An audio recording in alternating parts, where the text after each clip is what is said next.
الحمدللہ نحمدہ ونصلی علی رسولہ الکریم۔ آج ہم نے سورہ آل عمران ختم کی ہے اور سورہ نساء شروع کی ہے۔ سورہ آل عمران میں اللہ نے سب سے پہلے حضرت عمران کے خاندان پر جو اللہ کا خصوصی فضل تھا اس کو بیان کیا۔ میں جب بھی رمضان میں بیانات شروع کرتا ہوں تو پہلے پیغمبروں کا تھوڑا سا شجرہ بیان کرتا ہوں، اس سے قرآن میں جو پیغمبروں کے واقعات ہیں ان کو سمجھنے میں آسانی ہوتی ہے۔ سمجھتے ہو؟ اب میں دوبارہ بتاؤں گا، پھر جو پرانے لسنر ہیں وہ بور ہو جائیں گے نا۔ حضرت ابراہیم علیہ السلام کے دو بیٹے، جلدی بتا رہا ہوں۔ ابراہیم علیہ السلام اللہ کے خلیل تھے، ارض شام کے رہنے والے تھے۔ اللہ نے آپ کو بہت آزمایا، آپ ہر آزمائش میں پورے اترے، تو اللہ نے کہا کہ میں آپ کو دو بیٹے دوں گا۔ جب ہجرت کی نا، خاندان سے الگ ہو گئے، تو اللہ نے کہا اب آپ کا اپنا خاندان بنے گا۔ دو زوجہ تھیں آپ کی، حضرت ہاجرہ اور حضرت سارہ۔ تو اللہ نے ایک زوجہ حضرت ہاجرہ سے آپ کو بیٹے دیے جن کا نام اسماعیل، جو مکہ میں آ کے آباد ہو گئیں، جن کی یاد میں، جن کی سنت پوری کرنے کے لیے ہم صفا اور مروہ میں سعی کرتے ہیں، دوڑتے ہیں۔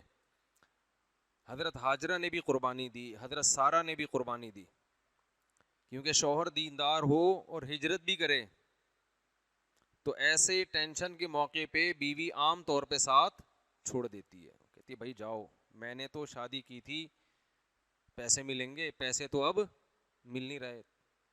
سچی مچی کی بیوی وہی ہوتی ہے جو خوشی غمی دونوں میں آپ کے ساتھ رہے، یہ نہیں کہ پیسے کم ہو گئے تو عدالت سے خلا لے رہی ہے جا کے۔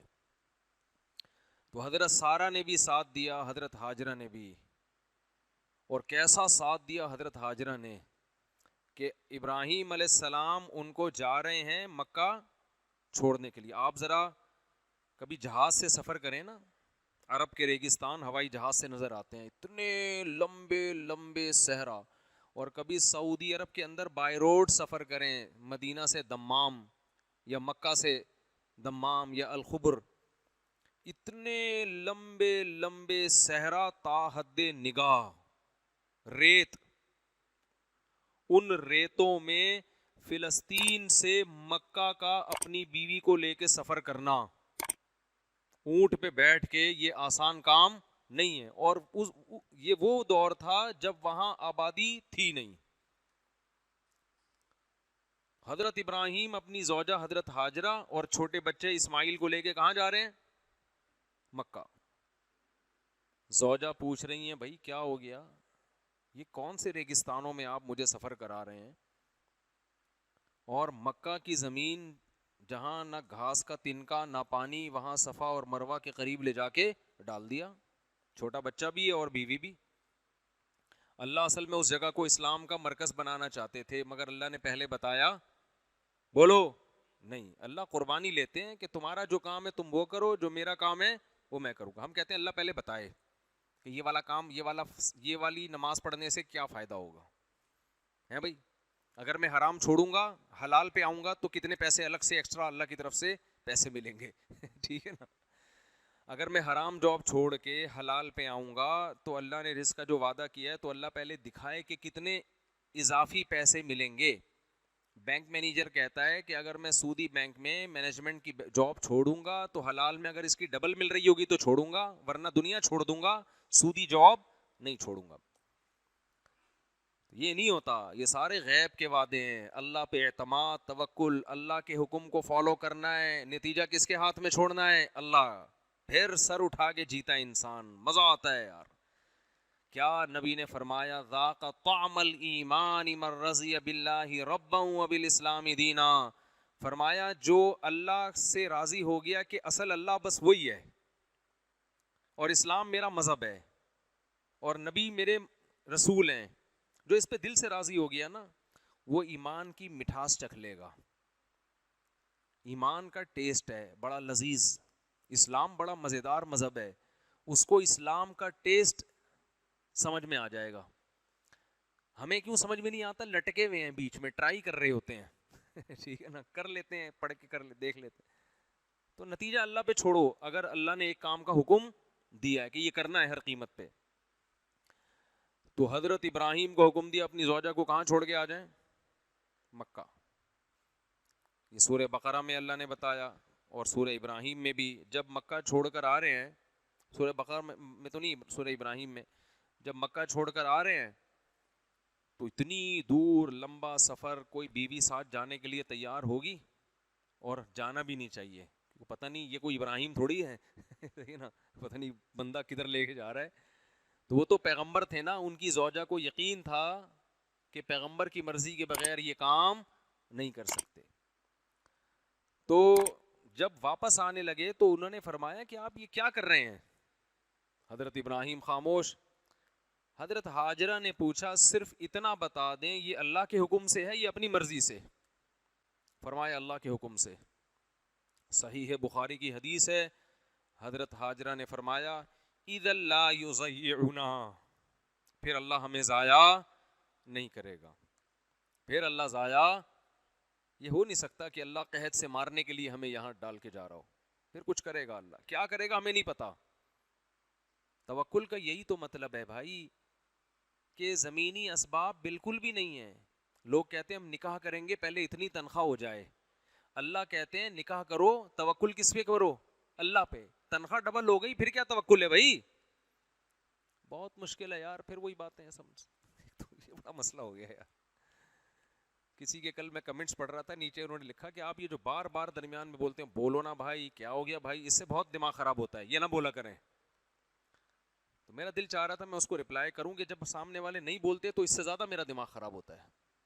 تو دماغ کی چٹنی ایک دوسرے کی بنا رہے ہیں, تو آپ ہمارے دماغ کی چٹنی, ہم آپ کے دماغ کی چٹنی. تو حضرت ہاجرہ کو یقین تھا اللہ کا حکم ہے تو ضائع نہیں ہوں گے. پھر جب پیاس لگی ہے, مشہور واقعہ, کیسے صفا مروہ پہ دوڑ رہی ہیں, پریشان ہو رہی ہیں. اس سے پتہ چلتا ہے کہ پریشان ہونا یہ توکل کے خلاف نہیں ہے. اللہ کی طرف سے جب آزمائش آتی ہے تو روتا بھی ہے, درد بھی ہوتا ہے, ہائے ہوئے بھی کرتا ہے, یہ نیچرل ہے. اس کا یہ مطلب نہیں ہے کہ یہ اللہ کی تقدیر پہ راضی نہیں ہے. بعض لوگ کو بخار میں تکلیف ہے, اوف توبہ یار یہ کیا ہو گیا, لوگ کہتے ہیں ان میں توکل ہی نہیں ہے. یہ کیسے بزرگ ہیں, ان میں توکل ہے ہی نہیں. ان کا بچہ مر گیا, یہ پھر بھی رو رہے ہیں. تو بھائی یہ تو نیچرل ہے. کتے سے ڈر رہے ہیں بزرگ ہو کے, کس سے ڈر رہے ہیں؟ کتے سے کیا کر رہے ہیں؟ قبرستان سے اکیلے گزرتے ہوئے ان کو ڈر لگتا ہے. بھائی قبرستان سے اکیلے اپنی ذمہ داری پہ گزرو, اس کا بزرگ ہونے سے کوئی تعلق بولو نہیں. قبرستان آپ جا رہے ہو, ہر آدمی کو مجھے لگتا ہے, نہیں لگتا مجھے نہیں پتا, میں نے کبھی ٹرائی نہیں کیا, لیکن ہر ایک کو ڈر رات کے اندھیرے میں قبرستان سے ڈر لگتا ہے. اس کا بزرگی سے کوئی تعلق نہیں ہے. تو غم بھی ہوتا ہے, پریشانی بھی ہوتی ہے, بیماریوں سے بچنے کی فکر بھی ہوتی ہے, سب کچھ. ہاں ہر چیز میں اعتدال ہوتا ہے, دل میں ایک سکون ہوتا ہے کہ یہ کس کی طرف سے ہے, اللہ کی طرف سے. وہ ڈپریشن نہیں ہوتی جو بے دین لوگوں کو ہوتی ہے. تو حضرت ہاجرہ نے فرمایا اللہ ہمیں ضائع نہیں کرے گا. پھر وہ بھاگی ہیں صفا مروہ پہ. پھر حضرت اسماعیل نے ایڑیاں رگڑی اور جبریل نے آ کے وہاں پر مارا, اور نیچے سے جو چشمہ جاری ہوا ہے, کسی کا باپ بھی اس کے پانی کو آج تک روک نہیں سکا. ایسا پانی نکلا ہے, اور اتنا بہترین پانی. وہ بھائی بڑے بڑے چشمے چلتے ہیں بند ہو جاتے ہیں, یہ کیسا چشمہ ہے کہ دور دور تک پانی کا نام, یا تو ہوتا نا مری میں ہوتا, نتھیا گلی میں ہوتا ہے بھائی, اور بڑے خوبصورت چشموں میں ایک اور چشمہ نکل آتا. ہم کہتے ہیں اس علاقے میں تو ویسے ہی پانی اتنا ہے کہ ایک چشمہ اور صحیح. اس علاقے میں آج بھی پانی مہنگا, پیٹرول سستا. وہاں ایسا پانی نکلا, ایسا نکلا, اور اللہ کے گھر کے قریب ایسا نکلا ہے کہ لاکھوں حاجی صبح شام پی رہے ہیں, طبیعت سے پی رہے ہیں. لائن لگی ہوئی ہوتی ہے ٹینکروں کی, جو مدینہ جا رہا ہے پانی, زمزم کا پانی ٹینکروں میں لوڈ ہوتا ہے, 24 گھنٹے ٹینکر مدینہ کی طرف جا رہے ہیں. وہاں لاکھوں الگ پی رہے ہیں, یہاں الگ پی رہے ہیں, پی پی کے ادموئے ہو گئے. پانی ختم ہونے کا نام بولو نہیں لے رہا. ختم ہی نہیں ہو رہا. اور اللہ نے ایسا سسٹم بنایا کہ بھئی وہ پانی تو ختم نہیں ہو رہا, تو یہ ہوتا سعودی عرب پائپ لائنیں ڈال کے پورے ملک میں پانی پہنچا دیتا نا, تو سعودی عرب میں تو پانی کی کمی ہمیشہ کے لیے ختم. پھر جب سعودی عرب میں پانی تو پھر پاکستان کو بھی سپلائی. بھائی جب وہ پانی ختم ہی نہیں ہو رہا تو پوری دنیا وہیں سے نل کے لے لینا, لائن بچھا دے. اللہ نے کہا نہیں نہیں نہیں, یہ حاجیوں کے لیے ہے, یہ ان لوگوں کے لیے جو یہاں آئیں گے. یہ معجزہ ہے کہ لائن کے ذریعے وہ پانی بولو ایک حد تک جاتا ہے, اس کے آگے نہیں جاتا. یہاں سے ٹینکر بھر کے جاؤ. یہ ایسا ہی ہو گیا, آپ نے ولیمے کی دعوت کی, آپ جان ہی رہے, آپ کہہ رہے پارسل میرے گھر بھجوا دینا, تو اگلا غصے میں کیا کہے گا, میں فون نمبر دے رہا ہوں, وہ ہوٹل سے بریانی خرید کے میری طرف سے کھا لو. یہی ہوتا ہے نا. پھر وہی بات ہے, دیکھو دعوت تو مقصد ہوتی ہے نا, ادھر آؤ. ہاں ادھر آؤ گے تو پیک بھی کر کے ساتھ لے جاؤ. ہوتا ہے بعض دفعہ ولیمے میں کھانا زیادہ ہے تو آپ یہاں کھا لیا اور گھر کے لیے بھی دے دوں, چلو جی گھر کے لیے بھی شاپر میں لے جاؤ آپ. یہ نہیں ہوگا کہ ولیمے میں کوئی بھی آ نہیں رہا ہے, شادی ہوئی ہے ولیمہ کر رہے ہیں جی اور بلا رہے ہیں, آپ کہہ رہے ہیں نہیں پارسل بھجوا دو, تو پھر آپ کیا کہو گے تنگ آ کے؟ آپ جل کے بولو گے کہ پھر میرے خرچے پہ کسی قریبی ہوٹل سے کھا لو, پیسے میں دے دوں گا. بلکہ اور زیادہ تپو گے آپ. آپ بولو گے کھانا کھانے کا دل چاہ رہا ہے کہاں چاہ رہا ہے, کھا لو, کس نے منع کیا ہے. وہ ایک آدمی کسی کے پاس گیا نا, چائے پینی ہے, کہ ہاں تو پھر پی لو نا, ہوٹل ہے ساتھ میں, جا کے اپنے خرچے پہ پی لو چائے. ایک آدمی نے اعلان کیا کہ ایک بہترین جاب ہے, 2 وقت کا کھانا فری. غریب آدمی چلا گیا, چلو 2 وقت کا کھانا تو فری ملے گا. کیا جاب ہے؟ کہتے ہیں بھائی داتا دربار میں جا کے لنگر لے کر آنا ہے. دوپہر 2 لنگر, رات کو 2 لنگر, 2 میں سے ایک اپنے لیے اور ایک میرے لیے. یہ جاب. تو حضرت ہاجرہ نے کیا قربانی دی ہے. اور زم زم, کیوں اس کا نام, حضرت ہاجرہ کی زبان عربی تھوڑی تھی, وہ کہہ رہی تھی زم زم رک جا. عبرانی زبان میں زم زم کہتے ہیں رک جا. اتنا پھیل رہا تھا نا وہ پانی, ایسا چشمہ پھوٹا ہے اس کے اندر سے. اللہ کو قربانی بڑی پسند ہے. ہم لوگ پیڑے کھا کے اسلام پہ چلنا چاہتے ہیں. کوئی ہمت کر کے داڑھی نہیں رکھ رہا, وہ کہہ رہے جب میں بوڑھا ہو جاؤں گا رکھوں گا. پھر کیا یار, ابھی جوان ہو, ابھی جوان ہو, ابھی داڑھی رکھو, ابھی اسٹائل ہیں آپ کے, ابھی روڈ لائنر بن کے چلتے ہو, ابھی کرتے جو ہے نا ایسے ایسے کر کے جا رہے ہوتے ہو, ابھی کٹس دکھا رہے ہو لوگوں کو, ابھی داڑھی رکھو جوانی میں. یہ قربانی ہے, اللہ کو پسند آئے گی. جوانی میں زنا کو چھوڑو, بچو اس سے.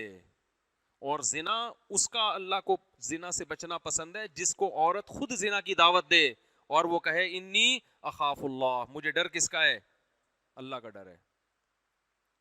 تو اللہ کو قربانی پسند ہے. ابراہیم علیہ السلام کا اتنا بڑا مقام کیوں ہے؟ قربانی بہت ہے. سب سے پہلے قوم کی قربانی, باپ کو چھوڑ دیا, رشتہ داروں کو چھوڑ دیا, سب نے پکڑ کے آگ میں ڈال دیا, کود رہے ہیں آگ میں. اللہ نے آگ کو ٹھنڈا کر دیا آپ کے لیے, سب کچھ چھوڑ دیا نا. تو اللہ نے کہا آپ کو میں اکیلا بولو نہیں چھوڑوں گا. تو اکیلا کیسے نہیں چھوڑے گا اللہ, کوئی تو میرے ساتھ ہے نہیں. تو اللہ نے فرمایا آپ کا نکاح, آپ کی جو دونوں زوجات ہیں, دوسری شادی بھی حضرت ابراہیم کی بعد میں ہوئی ہے, تو آپ کی دونوں بیویوں سے آپ کو بیٹے ملیں گے نیک اور صالح. یہ آپ کا خاندان, نیا خاندان آباد ہوگا آپ کا. اس لیے میں لوگوں سے کہتا ہوں اگر دوسری شادی پہ خاندان والے نکال دینا تو ٹینشن لینے کی ضرورت نہیں ہے, نیا خاندان آباد کرو اپنا.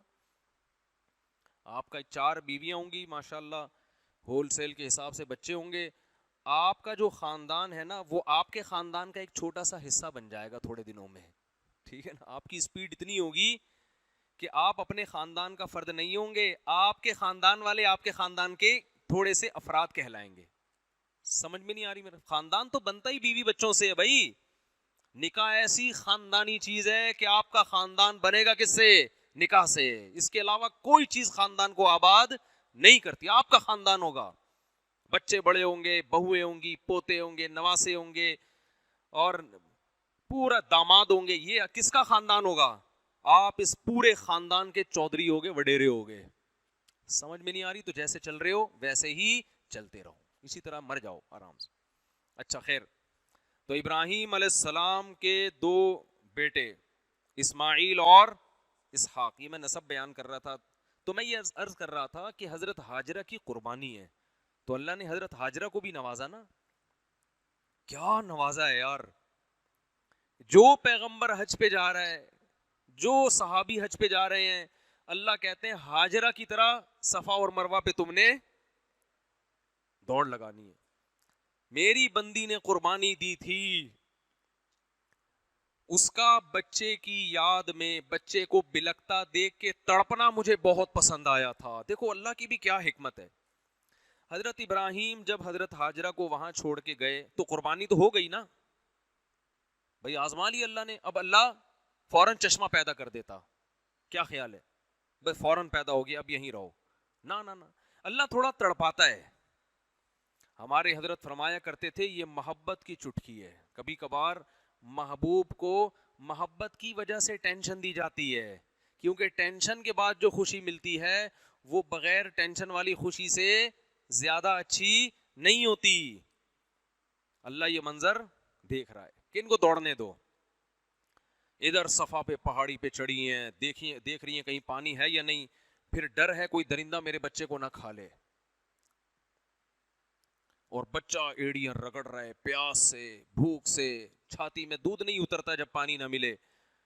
پھر اترتی ہیں, پھر مروہ پہ چڑھ کے دوڑتی ہیں کہ بھئی شاید وہاں پانی ہو, اور اللہ یہ آسمانوں پہ منظر ہے بھئی. اللہ کہ کوئی ابھی نہیں, ابھی اور طرف ہو. ایسے موقع پہ حضرت ہاجرہ رو تو رہی ہیں, بھاگ تو رہی ہیں, مگر اللہ سے شکایت نہیں کر رہی کہ اللہ یہ کیا, میں نے تیرے پیغمبر سے شادی کی ہے, کتنی بڑی قربانی دی, اور اس کا مجھے یہ صلہ ملا ہے. ایک حرف بھی زبان پہ شکایت کا بولو نہیں یار. اللہ یہ دیکھ بھی رہا ہے, دکھا بھی رہا ہے دنیا کو. ایسے ہوتے ہیں شکر گزار, بات بات پہ خودکشیاں, بات بات پہ یہ اتنا بڑا غم. کیا یہ غم اس غم سے زیادہ نہیں تھا جو خودکشی کرنے والوں کو ہوتا ہے؟ خودکشی کرنے والوں کو کیا غم ہوتا ہے؟ ایک محبت ناکام ہو گئی, امتحان میں نمبر کم آ گئے, یہ کوئی غم ہے؟ ماں کا غم ہوتا ہے جب ماں کو اپنا بھی پتا ہو کہ میں بھی بھوک پیاس سے تڑپ کے مروں گی اور میرا بچہ بھی بھوک اور پیاس سے تڑپ رہا ہے. ایک حرف زبان پہ شکایت کا نہیں آ رہا, اور ادھر جا رہی ہیں ادھر جا رہی ہیں صفا اور مروہ پہ. اللہ بھی پورے 7 چکر مکمل کروا رہا ہے بھائی, پورے چکر مکمل کروا رہے, 7 مکمل ہونے دو. پھر اللہ کی قدرت جوش میں آئی ہے, اور کیسا پانی اس سے جاری ہوا ہے. جو ڈاکٹروں نے ریسرچ کی ہے نا زمزم کے پانی پر, دنیا میں اس سے بہتر صحت کے لیے پانی نہیں ہے. اتنا بہتر پانی ہے صحت کے لیے. روحانی فائدے الگ ہیں, جسمانی فائدے الگ. میں 2 مہینے حج پہ رہا ہوں, میری کچھ بچپن کی بیماریاں تھیں جو ختم ہونے کا نام ہی نہیں لے رہی تھی. کچھ پیٹ کی بیماریاں تھیں میری ایسی جن سے میں نا امید تھا کہ یہ ٹھیک نہیں ہو سکتی. اپنا بتا رہا ہوں, میں علاج کرا کرا کے تھک گیا, میں نے کہا چھوڑ دو ایسے ہی, بس یہ بیماری رہے گی, کوئی مسئلہ نہیں. یعنی یوں سمجھیں کہ 13-14 سال کی عمر سے مجھے وہ بیماری ہوئی تھی پیٹ کی. میں 2 مہینے حج پہ رہا ہوں نا, میں نے صرف زمزم پینے کی کوشش کی, میری وہ بیماری ایسی غائب ہوئی ہے کہ مجھے پتہ ہی نہیں کہ وہ کہاں گئی وہ بیماری. تو ایسی اللہ نے شفا رکھی اس میں. تو خیر, تو اللہ نے حضرت ہاجرہ کو بیٹے دیے, کیا؟ اسماعیل, وہی بیٹے جو ایڑیاں رگڑ رہے تھے. اور ادھر ابراہیم علیہ السلام حضرت ہاجرہ کو چھوڑ کر واپس فلسطین چلے گئے, بیت المقدس کی طرف. تو وہاں اللہ نے آپ کو جو بیٹے دیے ان کا نام کیا تھا؟ اسحاق. اسحاق علیہ السلام کی اولاد میں آگے ہزاروں پیغمبر آئے ہیں, اور اسماعیل علیہ السلام کی اولاد میں 2000 سال تک کوئی پیغمبر نہیں آیا. ایک قبیلہ جرہم وہاں جا رہا تھا, انہوں نے دیکھا کہ یہاں پانی ہے ریگستان میں, تو انہوں نے وہیں پڑاؤ ڈال لیا, پھر وہیں آبادی ہو گئی. اسماعیل علیہ السلام نے انہی کی عورت میں سے کسی عورت سے شادی کی. حضرت اسماعیل کا جو گزر بسر تھا وہاں کیا تھا؟ شکار. کہیں دور نکل جایا کرتے تھے اور جنگل میں جانور کا شکار کر کے اس کا گوشت بولو کھایا کرتے. کیا خاندانی اسٹائل تھا یا نہیں تھا؟ یہ مسلمانوں کی ہے, پتہ نہیں پب جی میں لگ گیا ہے, کس میں لگ گیا ہے. شکار کرو اللہ کے بندو, کوئی ڈھنگ کے صحت والے کام کرو. پہاڑوں پہ چلنا ہوتا ہے نا شکار کے لیے, تو چلا تو جاتا نہیں ہے, چلیں گے کہاں سے؟ تو ابراہیم علیہ السلام کا, اس لیے حضرت اسماعیل علیہ السلام کا گزر بسری شکار تھا, تو اس وجہ سے تیر اندازی میں بہت ماہر ہو گئے تھے. تبھی حدیث میں آتا ہے آپ صلی اللہ علیہ وسلم نے صحابہ سے فرمایا ارمو فإن اباکم کان رامیا, تیر اندازی سیکھو, تمہارے باپ اسماعیل بہترین تیر انداز تھے. یہ تو اسماعیل علیہ السلام کی اولاد میں تھے نا قریشی. تو حضرت اسماعیل نے وہیں شادی کی جرہم قبیلے کی خاتون سے. پھر حضرت ابراہیم علیہ السلام فلسطین سے اپنے بیٹے سے ملنے کے لیے آئے, تو حضرت اسماعیل گھر پہ نہیں تھے. ان کی زوجہ سے, اپنی بہو سے پوچھا میرا بیٹا کیسا ہے تمہارے ساتھ؟ انہوں نے ایسا ہے ویسا ہے, ایسی برائیاں بیان کی. وہ سمجھ گئے کہ یہ ناشکری عورت ہے, کیونکہ وہ تو پیغمبر ہے, پیغمبر تو حقوق ادا کرتے ہیں, یہ ناشکری ہے. تو حضرت ابراہیم علیہ السلام نے اپنی بہو سے کہا کہ میرا بیٹا آئے نا تو اس سے کہنا کہ گھر کی کیواڑ تبدیل کر دو. کیواڑ کہتے ہیں نا دروازہ, چوکھٹ. تو وہ جب گھر پر آئے اسماعیل علیہ السلام, انہوں نے کہا کہ بیوی نے بتایا کہ آپ کے والد آئے تھے, کہہ رہے تھے گھر کی کیواڑ تبدیل کر دو. انہوں نے کہا یہ مجھے کہہ کر گئے ہیں کہ میں تمہیں طلاق دے دوں. تو حضرت اسماعیل نے اپنی زوجہ کو بولو طلاق دے دی, پھر دوبارہ شادی کی. آپ نہ کریے گا یہ کام کہ آپ کی بیگم ناشکری ہے. ایک تو پتہ نہیں کہ ناشکری ہے بھی کہ نہیں ہے, ہو سکتا ہے آپ میں ہی فالٹ ہو. وہاں تو یقین تھا کہ پیغمبر میں فالٹ نہیں ہوتا. دوسری بات یہ کہ اگر وہ ناشکری ہے تو آپ کون سا دودھ کے دھلے ہوئے ہیں ٹھیک ہے نا, وہ اگر پوری سیدھی نہیں ہے تو آپ کون سا, آپ بھی تو جلیبی کی طرح سیدھے ہیں نا ٹھیک ہے نا. تو جیسی روح ویسے فرشتے, کیونکہ اگر آپ نے طلاق دے کے کہیں اور شادی کی تو مجھے گالیاں دیں گے کہ میں نے ناشکری ہونے کی بیس پہ اس کو طلاق دی تھی. دوسری اس سے بھی زیادہ مجھے ٹیڑھی ملی ہے, کیونکہ مارکیٹ میں جس قسم کی چیزیں مل رہی ہیں وہ یہی مل رہی ہیں جو آپ کو ملی ہوئی ہیں. یا تو ہوتا نا کہ اتنی نیک نیک خواتین کا ایک کنٹینر آیا ہوا ہوتا سعودی عرب سے یا کہیں مکہ مدینہ سے, کنٹینر اترا ہے بھائی, ایک دم تہجد گزار, پرہیز گزار, شکر گزار, پاؤں دھو دھو کے پینے والی خواتین کا کنٹینر آیا ہوا, رشتے دھڑا دھڑ. بھائی مارکیٹ میں جو مل رہی ہیں وہ کون سی ہیں؟ وہ یہی والی ہیں. اور مارکیٹ میں میاں بھی یہی آڑے ترچے ٹیڑے میڑے یہی مل رہے ہیں مارکیٹ میں, تو سب گزارا ہی چلانا ہے اب. تو ایسا نہ ہو کہ ایسی باتیں سن کے آپ طلاق کی طرف آئیں. پیغمبر کا فیصلہ غلط نہیں ہو سکتا, کیونکہ آگے پھر ان کی نسل پیدا ہوئی, ان کی اولاد میں اللہ نے نبی صلی اللہ علیہ وسلم کو پیدا کیا. پھر تو خیر, ادھر اسحاق علیہ الصلاۃ والسلام نے کی اولاد میں پھر حضرت یعقوب علیہ السلام پیدا ہوئے جن کو اسرائیل کہا جاتا ہے. پھر آگے ان کی اولاد میں یوسف علیہ السلام, پھر یوسف علیہ السلام مصر کے بادشاہ بنے. پھر بادشاہ جب بنے تو مصر پر فرعون کی حکومت آ گئی, اس نے بنی اسرائیل کو غلام بنا لیا, حضرت یعقوب کی اولاد کو غلام بنا لیا. پھر انہی کی اولاد میں موسیٰ علیہ السلام پیدا ہوئے, حضرت یعقوب کی اولاد میں. موسیٰ علیہ السلام کے ذریعے تختہ الٹا فرعون کا. پھر موسیٰ علیہ الصلاۃ والسلام اور پھر انہی میں ان کے بھائی حضرت ہارون علیہ السلام. پھر آگے انہی کی نسل میں اللہ تعالیٰ نے بنی اسرائیل کے لڑے تھے, ان میں داؤد تھے نا جن کا کل تذکرہ آیا ہے, وہ بھی انہی کی اولاد میں تھے. وہ سب اسحاق علیہ السلام کی اولاد میں آ رہے ہیں. داؤد علیہ السلام کو حکومت ملی, بنی اسرائیل کی حکومت پھر دنیا پہ قائم ہوئی. داؤد علیہ السلام کے بیٹے تھے سلیمان علیہ السلام, پھر سلیمان علیہ السلام کی بہت بڑی حکومت قائم ہو گئی. پھر آہستہ آہستہ وہ حکومت ختم ہوئی. پھر اللہ نے بنی اسرائیل میں آگے پیغمبر بھیجے جن میں حضرت عمران, پیغمبر تو نہیں تھے لیکن اللہ کے ولی تھے. تو حضرت عمران کی جو زوجہ تھیں انہوں نے منت مانی تھی کہ میرے بیٹا پیدا ہوگا میں بیت المقدس کی خدمت کے لیے اس کو وقف کر دوں گی. تو حضرت عمران کے ہاں بیٹے کے بجائے بیٹی پیدا ہو گئی. ان بیٹی کا نام کیا تھا؟ مریم. اور ان کے خالو تھے حضرت زکریہ علیہ السلام. سمجھ میں نہیں آ رہی بات؟ تو زکریہ علیہ السلام حضرت, پھر زکریہ علیہ السلام کو بیٹے ملے بڑھاپے میں, ان کا نام تھا یحییٰ علیہ السلام. تو یحییٰ علیہ السلام, حضرت مریم, حضرت زکریہ, حضرت عیسیٰ, یہ چاروں ایک ہی دور کے ہیں. بہت مشکل ہے. زکریہ علیہ السلام یعنی ہمارے نبی سے 600 سال پہلے کے پیغمبر ہیں. یہ ہمارے نبی سے کتنے سال؟ 600 سال پہلے یہ چاروں آئے ہیں. حضرت مریم, حضرت زکریہ جو حضرت مریم کے خالو, زکریہ کے بیٹے حضرت یحییٰ جو حضرت مریم کے خالہ زاد بھائی بھی ہو گئے.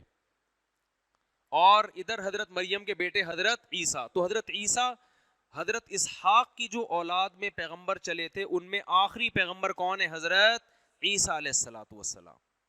بات سمجھ میں آ رہی ہے کہ نہیں آ رہی؟ تو حضرت عیسیٰ کے بعد اللہ نے پھر کیا کیا؟ جو ادھر مکہ میں 2000، اچھا یہ پورا 2000 سال کا تقریباً ہے، ابراہیم علیہ السلام سے لے کر نبی صلی اللہ علیہ وسلم تک تقریباً کتنا بنتا ہے یہ؟ 2000 سال. تو ان 2000 سال میں ادھر اسماعیل علیہ السلام کی اولاد در اولاد در اولاد ہو رہی ہے، مگر ان میں کوئی نبی پیدا نہیں ہوا. تو اسماعیل علیہ السلام کی اولاد میں ایک ہی نبی پیدا ہوئے جن کا نام تھا محمد صلی اللہ علیہ وسلم. یہ سلسلہ کھوپڑی میں آیا کہ نہیں آیا؟ باقی ادریس علیہ السلام وہ ابراہیم علیہ السلام سے پہلے کے ہیں، نوح علیہ السلام وہ ابراہیم علیہ السلام سے پہلے کے ہیں. سمجھ میں آ رہی ہے کہ نہیں آ رہی ہے؟ تو اب اللہ کہتے ہیں کہ اللہ نے آل عمران کو بھی منتخب کیا تمام جہان والوں میں، اور ان میں حضرت عمران کی زوجہ نے منت مانی کہ اے اللہ میرے پیٹ میں جو بچہ ہے میں اسے دین کی خدمت کے لیے وقف کروں گی. لیکن جب بچہ پیدا ہوا تو وہ بچہ کے بجائے کیا تھی؟ بچی. تو پریشان ہو گئیں، یہ کیا بھائی؟ لیکن اللہ کے علم میں تھا کہ اس بچی سے اللہ وہ کام لے گا جو بچوں بیٹے سے نہیں. تو قرآن کہتا ہے کہ حضرت مریم کی والدہ کا انتقال ہو گیا، پھر خاندان میں جھگڑا ہوا کہ ان کی کفالت کون کرے گا. تو حضرت مریم کے جو خالو تھے حضرت زکریہ علیہ السلام، ان کے نکاح میں چونکہ حضرت مریم کی خالہ تھیں، تو حدیث میں آتا ہے کہ ماں کے بعد کس کا درجہ ہے؟ خالہ کا. تو وہ قرآن اندازی میں نام بھی حضرت زکریہ کا نکلا. حضرت زکریہ علیہ السلام نے حضرت مریم کی تربیت کی ہے اپنے گھر میں، اور حضرت مریم اس قدر عبادت گزار، اس قدر پاک دامن کہ جب انسان عبادت کثرت سے کرتا ہے تو اللہ کی طرف سے کچھ کرامتیں ظاہر ہونا شروع ہو جاتی ہیں. فضائل اعمال میں کرامتیں لکھی ہوئی ہے نا، جن کو یہ شرک شرک کہتے ہیں، تو یہ اس کا شرک سے کوئی تعلق نہیں ہے، یہ تو اللہ کی طرف سے ہوتی ہیں. تو حضرت مریم کو بے موسم پھل ملتے تھے، بے موسم پھل. تو حضرت زکریہ علیہ السلام بوڑھے بھی ہو گئے اور ان کے اولاد بھی نہیں ہے. تو پوچھا یہ پھل کہاں سے آئے؟ انہوں نے کہا اللہ کی طرف سے. فوراً دعا مانگی، اے اللہ تو مریم کو بے موسم پھل دے سکتا ہے تو مجھے بڑھاپے میں اولاد کیوں نہیں دے سکتا؟ تو بڑھاپے میں اللہ نے آپ کو یحییٰ علیہ الصلوۃ والسلام دی. اور عجیب بات یہ ہے کہ اتنا مبارک خاندان جس کی قرآن تعریفیں کر رہا ہے، قرآن کہہ رہے زکریہ اور ان کی زوجہ ہم سے دعائیں مانگا کرتے تھے، نیکی میں ایک دوسرے سے آگے بڑھ چڑھ کے پہل کیا کرتے تھے. اتنا مبارک خاندان، لیکن زکریہ علیہ السلام کو بھی قتل کیا گیا، سر پہ آرا رکھ کے چلا دیا گیا. ان کے یحییٰ علیہ السلام کو بھی قتل کیا گیا، حضرت عیسیٰ علیہ السلام کو بھی قتل کرنے کی کوشش کی گئی. اس سے پتہ چلتا ہے بھائی یہ دنیا دار العمل ہے، دار الجزا نہیں ہے. یہاں بڑے بڑے پیارے پیغمبر دنیا میں آئے ہیں اور لوگوں نے ان کے ساتھ ظلم کیا، سروں پہ آرے رکھ کے ان کے 2 ٹکڑے کر دیے، لیکن نہ آسمان حرکت میں آیا نہ زمین میں جنبش ہوئی. کیوں؟ قرآن کہتا ہے وَلَا تَحْسَبَنَّ اللَّهَ غَافِلًا عَمَّا يَعْمَلُ الظَّالِمُونَ. ظالم جو کچھ کر رہے ہیں اللہ کو غافل مت سمجھو. انما یؤخرهم لیوم تشخص فیہ الابصار. میں نے ایک دن رکھا ہوا ہے حساب و کتاب کا. ورنہ سوچو قرآن جن پیغمبروں کی اتنی تعریفیں کر رہا ہے ان کے قاتل کتنے بدبخت ہوں گے، کتنے بدبخت ہوں گے. تو خیر یہ تو اب سلسلہ چلتا رہے گا انشاءاللہ، پورے رمضان میں پیغمبروں کے واقعات آتے رہیں گے. تو میں بس سورہ آل عمران کا آج تھوڑا سا خلاصہ بیان کر دوں. سورہ آل عمران میں اللہ نے ایک تو اس خاندان کی باتیں بتائی ہیں، یہ آگے تفصیل سے آئیں گی. دوسرا اللہ نے غزوہ احد کو بہت ڈیٹیل سے بیان کیا ہے. 3 ہجری میں مسلمانوں کی لڑائی ہوئی تھی احد پہاڑ کے قریب، جس کا نام کیا تھا؟ غزوہ احد. اس میں مسلمانوں کو فتح ملنے کے بعد شکست ہوئی ہے اور بہت سارے صحابہ شہید ہوئے، بہت سارے زخمی ہوئے. تو اس میں کیا اسباق ملتے ہیں قرآن نے وہ بیان کیے. میں 5 سے 10 منٹ میں جلدی نمبر وار ان کو بیان کر کے بیان ختم کرتا ہوں. پہلی بات اللہ نے فرمایا کہ جب تمہیں شکست ہوئی تھی تو جب یہ پیچھے گئے ہیں تو نبی صلی اللہ علیہ وسلم سے جب صحابہ کا سامنا ہوا تو صحابہ کو یہ خوف ہوا کہ اب ہمیں سخت ڈانٹ پڑے گی، لیکن نبی صلی اللہ علیہ وسلم کیا ہو گئے؟ نرم. انہوں نے کہا ہم تو بھاگنے والے ہیں. آپ نے فرمایا نہیں، تم بھاگنے والے نہیں ہو، تم پیچھے ہٹ کے پلٹ کے حملہ کرنے والے ہو. ان کو موٹیویٹ کیا. قرآن نے آپ صلی اللہ علیہ وسلم کے اس اخلاق کی تعریف کی ہے. وَلَوْ كُنْتَ فَظًّا غَلِيظَ الْقَلْبِ لَانفَضُّوا مِنْ حَوْلِكَ. اے نبی اگر آپ اس موقع پر بد اخلاقی کرتے، سختی کرتے تو یہ آپ کے ارد گرد سے ہٹ جاتے. اس سے پتہ چلتا ہے کہ لیڈر میں برداشت کی قوت ہونا بہت ضروری ہے. آپ کے اپنے ساتھی ہیں، کوئی بات نہیں، کبھی فتح ہوتی ہے کبھی شکست، اور اپنی غلطی سے بھی شکست ہوتی ہے. غلطی تھی، امیر کی اطاعت نہیں ہوئی تو کوئی بات نہیں. اور اللہ نے یہ بھی فرمایا اس میں کہ یہ غلطی یہ تم سے ہوئی ہے، امیر کی اطاعت نہیں ہوئی. ایک جگہ پہ امیر کی اطاعت نہیں ہوئی جس کی یہ سزا ملی، لیکن اس پہ بھی اللہ نے حکم دیا کہ اب رو دھو نہیں بیٹھ کے کہ ہائے غلطی ہو گئی، ہائے ہائے کیا ہو گیا، ہم نے تو امیر کی اطاعت نہیں کی، اتنے لوگ مر گئے. نا نا نا نا نا. اللہ فرماتے ہیں جو غلطی ہونی تھی ہو گئی، یہ سوچ کے خوش ہو جاؤ کہ اس شکست میں بھی حکمت ہے. وہ حکمت یہ ہے کہ بہت سے لوگوں کو اللہ شہادت کے مرتبے پر فائز کرنا چاہتا تھا. بہت سے لوگوں کے لیے آزمائش ہمیشہ کے لیے ختم ہو گئی. اللہ چاہتا تھا تم میں بہت سو کو شہادت کے مرتبہ عطا فرمائے.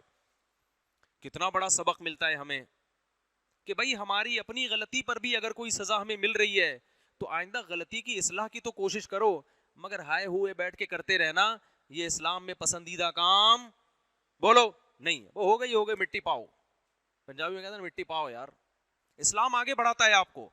روتے رہتے ہیں ابے تو نے یہ کیوں کیا، ابے تو نے یہ کیا کیوں،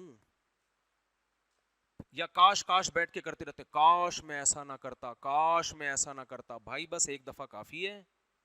اب یہ سوچو جو مقدر میں تھا بولو ہو گیا. اسی لیے قرآن نے ایسے موقع پہ پھر سورہ آل عمران میں آیتیں نازل ہوئیں. یا ایھا الذین آمنوا، بہت اہم آیتیں ہیں. اے ایمان والو لا تکونوا کالذین کفروا، کافروں کی طرح باتیں مت کیا کرو.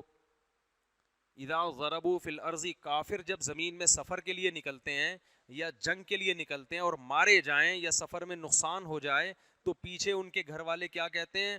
اگر یہ سفر میں نہ نکلتے، اگر یہ جنگ میں نہ جاتے تو یہ نہ مرتے، ان کو نقصان نہ ہوتا. اللہ فرماتے ہیں کافر پر یہ باتیں سوٹ کرتی ہیں.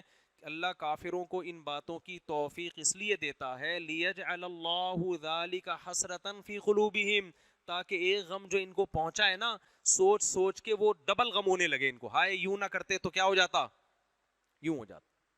یہ ہوتا رہتا ہے، گھر میں کوئی حادثہ ہوتا ہے، وہ کورونا سے فلاں کا انتقال ہو گیا، اس دن میری چاچی آئی تھی، انہوں نے ٹیڑھی آنکھوں سے چھینکی تھی اس کے اوپر، دیکھا نہیں تھا بلکہ باقاعدہ اس کے اوپر چھینکی تھی، اسی سے ہوا ہے.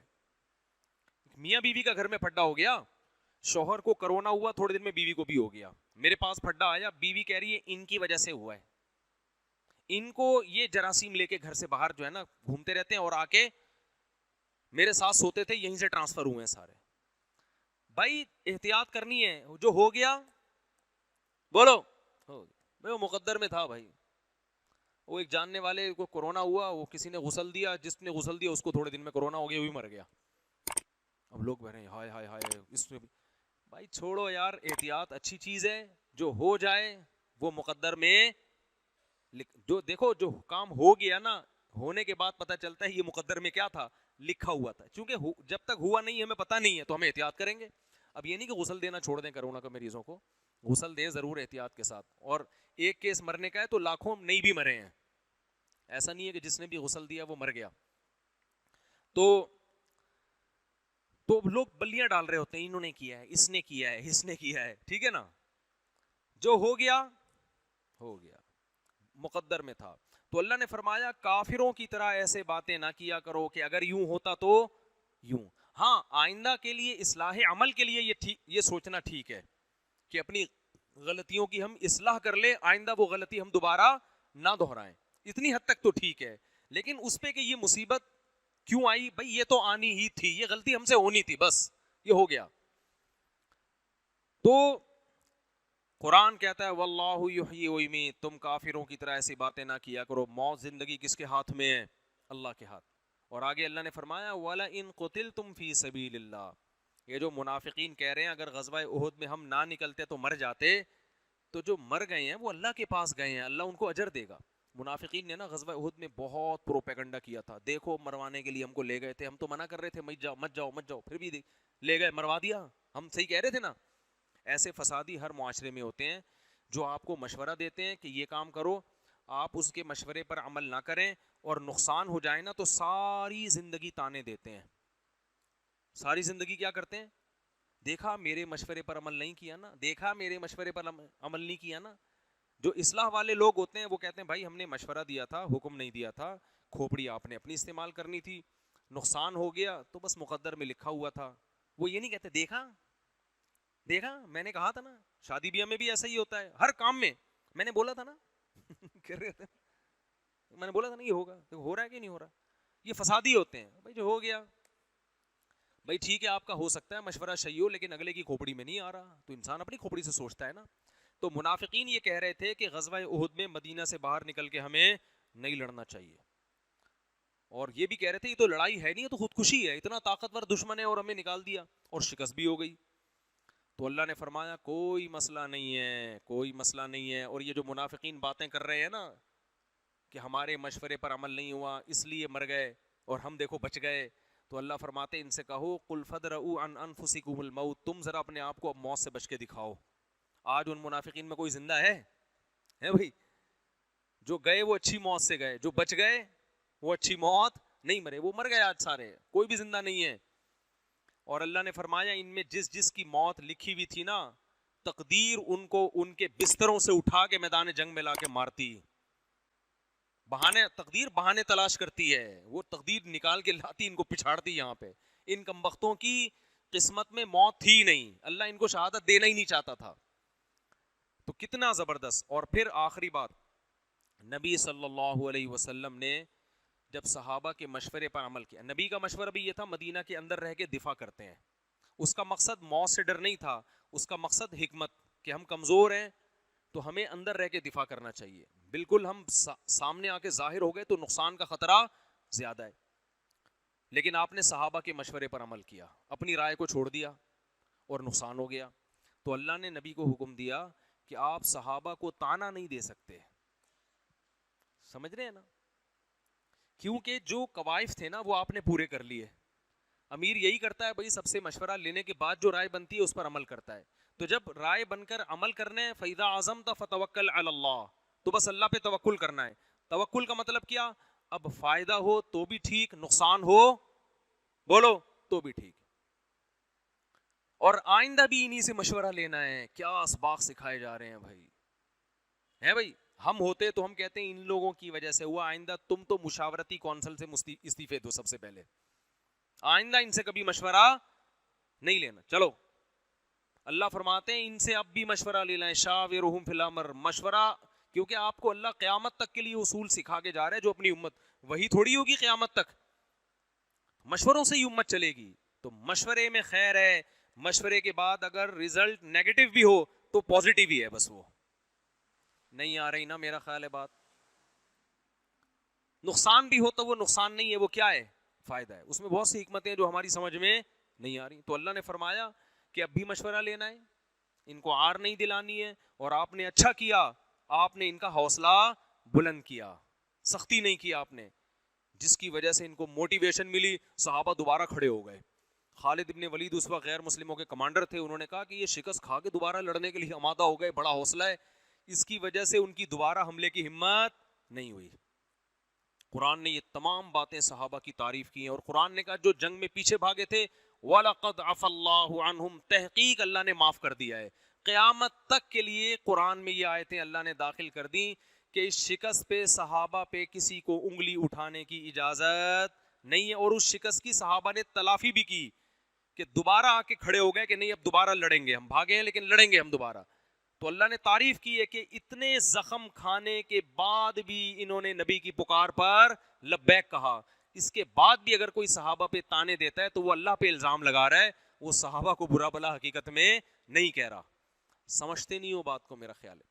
تو ہمیں غموں میں بھی بڑے اسباق ملتے ہیں بھائی, ٹینشنوں میں بھی جو ہو رہا ہے کیا ہو رہا ہے.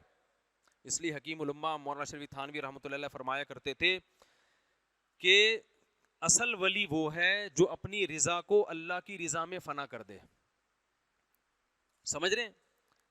جو مانگو وہ جو آپ کی چاہت ہے, لیکن جو ہو رہا ہے اس پہ راضی رہو. مانگو وہ جو آپ کی دل کی چاہت ہے. یہ نہیں مانگو کہ اللہ تو جو ہے نا جس طرح سے چاہتا ہے بس ویسے ہی کر دے. یہ عبدیت کے خلاف ہے. ہم بھکاری ہیں. بھکاری کبھی کسی کے پاس آ کے بولے سیٹ صاحب سے کہ آپ کا دل چاہتا ہے تو پیسے دے دیں, نہیں چاہتا تو آپ نہ دیں, آپ کی مرضی ہے. وہ دے گا ہی نہیں, وہ سمجھے گا بہت بڑا سیٹ ہے یار یہ تو, بلکہ وہ الٹا قرضہ مانگے گا آپ سے, یار 20 روپے مجھے دے دو بھائی تم. بھکاری اپنی حاجت شو کرتا ہے. بھکاری یہ بتاتا ہے کہ میرے ہوتا بھی ہے نا تو کہتے ہیں میرے پاس کچھ بھی نہیں ہے, مر رہا ہوں میں. اللہ چاہتے ہیں کہ میرے سامنے بھکاری بن کے بیٹھا کرو, سیٹھ بن کے, کہ اللہ ویسے تو ایسا مسئلہ ہے کہ کچھ ضرورت ہی نہیں ہے. ہاں شکر کے طور پہ تو یہ کہو کہ کچھ ضرورت نہیں ہے, لیکن یہ کہو کہ اللہ تو نے مجھے ہر نعمت دی ہے مگر میں کم بخت نالائق کمزور اتنا ہوں کہ جب تک مزید نعمتیں مجھے نہ ملے, مجھے یہ میری نالائقی ہے, مجھے اور چاہیے, تاکہ ناشکری بھی نہ ہو نا. اے اللہ تو نے مجھے بہت نوازا ہے, تیری نعمتوں کے سمندر میں ڈوبا ہوا ہوں, مگر ہوں بھکاری تیرے در کا, مستغنی نہیں ہوں, مجھے اور چاہیے, کیونکہ میں بڑا نالائق ہوں. میں تھوڑی سی بھی ٹینشن میں مجھ سے برداشت بولو نہیں ہوتی, ساری چاہتیں دے دے بس تو. حدیث میں آتا ہے اللہ سے یوں دعا نہ مانگو کہ اللہ اگر تو چاہتا ہے تو میری حاجت پوری کر دے, نہیں چاہتا تو رہنے دے. یہ نہیں مانگو, کیونکہ اللہ کو پہ زبردستی تو کوئی بھی نہیں کر سکتا. تو ہم نے تو بھکاری بن کے اللہ کو دکھانا ہے کہ اللہ میری تو کام تو نے کرنا ہے. ایوب علیہ السلام جب بیمار ہوئے نا تو ان پہ جب شفا ملی ہے تو سونے کی ٹڈیوں کی بارش ہوئی ہے, تو وہ فوراً جمع کرنے لگے کہ ایک بھی ٹڈی رہ نہ جائے, سونے کے نا اتنے وہ. تو اللہ نے کہا کہ اے ایوب تو پیغمبر ہے, میں نے تجھے اس سے مستغنی کیا, تجھے مال دیا, تو ایک بھی نہیں چھوڑ رہا. تو ایوب علیہ السلام نے کہا اللہ میں تیری رحمت سے مستغنی بولو نہیں, بہت دیا ہے لیکن اگر تو مزید دے رہا ہے تو اور چاہیے. یہ ایسا ہی ہے جیسے آپ کے کوئی بڑے ہوں اور وہ آپ کو ہدیے میں 5,000 گفٹ کریں, آپ کہیں یار میری تنخواہ 50,000 ہے, یہ 5,000 رکھو, مجھے ان ٹکڑوں کی ضرورت نہیں ہے. اس کو غصہ آئے گا نا.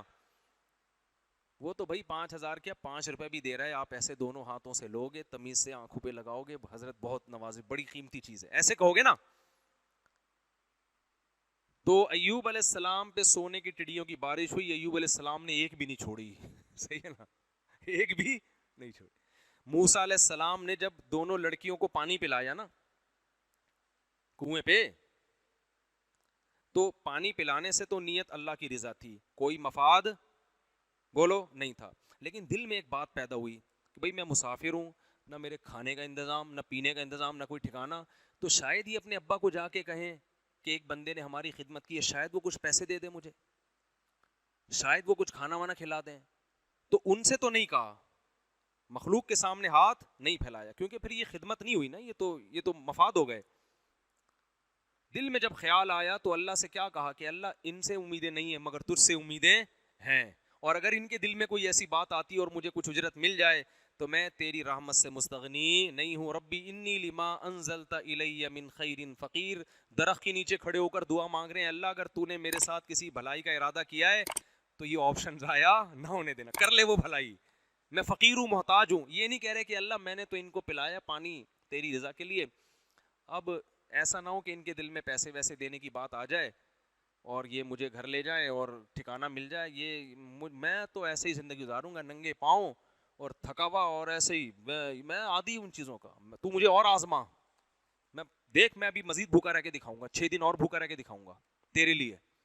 یہ اسٹائل اللہ کو پسند بولتے کیوں نہیں ہے, تواضع پسند ہے. اللہ مخلوق کے سامنے نہیں مگر تیرا محتاج. اللہ کو آپ کی یہ ادا اتنی پسند آئی, اللہ نے کہا موسیٰ صرف روٹی پانی کا انتظام نہیں ہوگا, شادی کا انتظام کرا دوں گا میں تیری, ہے نا, کیونکہ اجنبی آدمی کو بیوی بھی تو چاہیے نا ایسے علاقے میں. اللہ نے ایسے خاندانی جگہوں پہ حضرت موسیٰ کی شادی کرا دی اور پوری پراپر جاب کا انتظام ہو گیا, بکریاں چراؤ یہی کھانا پینا آپ کا. 10 سال کے بعد بیوی کو لے کے جانا, فرعون بھول بھلیا ہو چکا ہوگا, وہ اللہ نے پھر جاتے ہی فرعون کے پاس ہی بھیج دیا ڈائریکٹ, ٹھیک ہے نا. تو مستغنی نہیں ہونا ہے, سمجھ رہے ہو, اللہ سے کیا کرنا ہے, بھکاری بن کے مانگنا ہے. تو اللہ تیری نعمتیں بہت ہیں مگر اور چاہیے. تو کیا بات چل رہی تھی, ہاں لیکن جو مقدر میں ہو اس پہ راضی رہنا ہے. مل جائیں نعمتیں ٹھیک ہے, نہیں ملیں بھائی اللہ کی یہی مرضی ہے. تو اللہ کی یہ چاہت ہے, اللہ کی یہ خواہش ہے کہ میرے در کے بھکاری بن کے. دیکھو جلدی افطار کا حکم کیوں ہے ہمیں پتہ ہے, اللہ کی خاطر ہم بھوکے پیاسے رہتے ہیں. غروب آفتاب کے بعد اللہ کی طرف سے اب بھوکا پیاسا رہنے کا حکم نہیں ہے. اب افطار میں جلدی کا حکم کیوں ہے؟ اب فنٹر مت بنو کہ اللہ تو نے حکم دیا تھا 14 گھنٹے کے روزے کا, تو کیا سمجھتا ہے 14, میں تو 18 کا رکھ کے دکھاؤں گا. سورج غروب ہو گیا, سائرن بج رہا ہے, اب میں 4 گھنٹے اور بھوکا رہوں گا.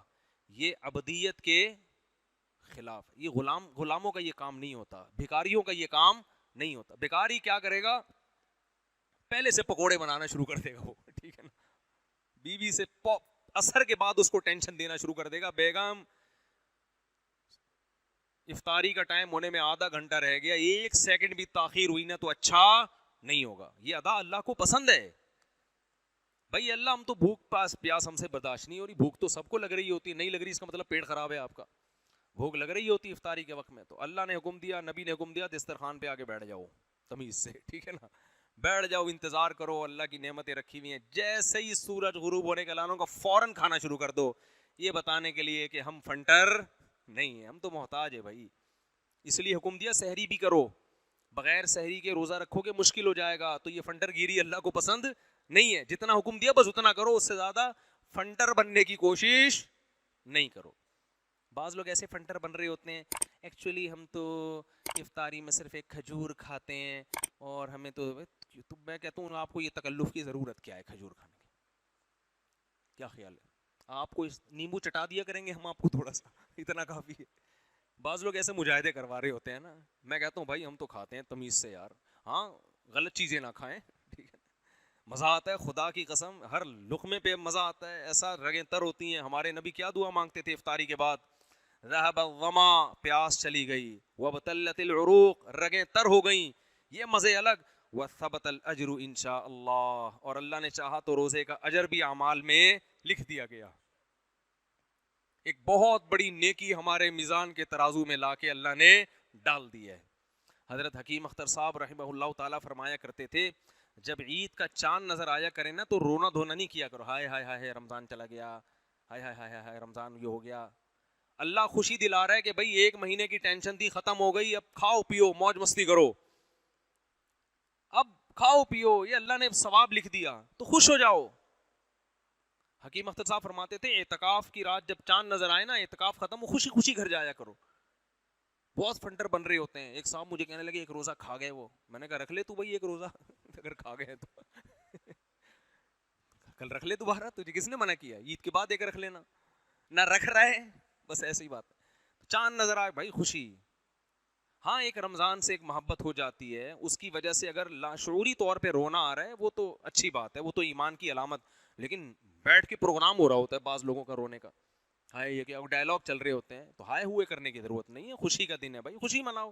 جب اللہ نے کہا روزہ رکھو, دیکھو کیسی تراویح شارٹ ہوتی ہے نا, اگر چاند کا اعلان نہیں ہوا اور 10 رکعت تراویح پڑھ چکے تھے آپ, 12 رکعت پڑھ چکے تھے, جیسے ہی اعلان ہوا 13ویں رکعت کی امام کو اجازت نہیں ہے کہ بھائی جو مجاہدہ تھا اللہ کی طرف سے کیا ہو گیا, ختم.